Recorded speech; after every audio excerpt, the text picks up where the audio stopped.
Top 9 राजकीय बातम्या।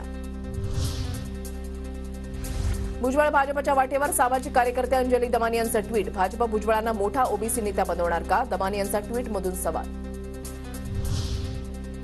मुंबईत आज महाविकास आघाडीच्या नेत्यांची महत्त्वाची बैठक। बैठकीला प्रकाश आंबेडकर उपस्थित राहणार। सकाळी 11:30 वाजता ट्रायडंट हॉटेलमध्ये बैठकीचं आयोजन।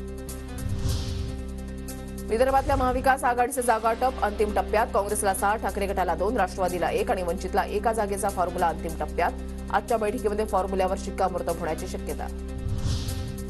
उद्धव ठाकरेंची आज रायगडमध्ये सभा। आज म्हसळामधल्या दिघी गावामध्ये सकाळी 11 वाजता सभा। दुपारी 3 वाजता पोलादपूरमधल्या सहान गावात सभा, तर माणगावमध्ये संध्याकाळी 6 वाजता सभा होणार।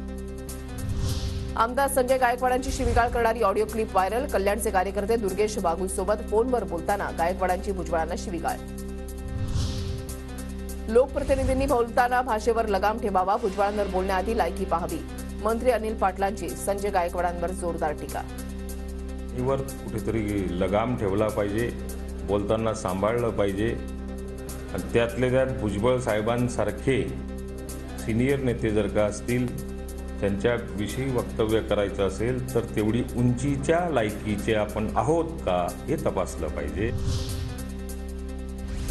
भुजबळ ओबीसीचे ज्येष्ठ नेते संजय गायकवाडांना त्यांच्या पक्षातच कोणी विचारत नाही। प्रसिद्धीसाठी गायकवाडांकडून अशी वक्तव्य। मुख्यमंत्र्यांनी गायकवाडांना समज द्यावी। अमोल मिटकरींची प्रतिक्रिया।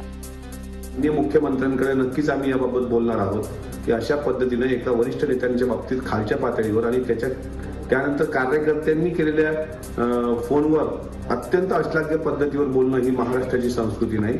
मुख्यमंत्री एकनाथराव शिंदे संजय गायकवाडांना समज देतील। आमदार रोहित पवारांची 8.5 तास ईडी चौकशी। बारामती अॅग्रो कंपनी संबंधात दुसऱ्यांदा ईडी चौकशी। ईडी चौकशीच्या वेळेला रोहित पवारांकडून शक्तीप्रदर्शन। मला नोटीस आली असती तर मीडियाला न सांगता चौकशीला गेलो असतो। रोहित पवारांच्या ईडी चौकशीवरून चंद्रशेखर बावनकुळेंचा टोला। या सिंपल पद्धतीनं आपलं सबमिशन करता येतं। मला जर रोहित पवार सारखी जर नोटीस आली असती, मी मीडियाला न सांगता, जनतेला न सांगता एकटा गेलो असतो आणि आपलं स्टेटमेंट दिलं असतं।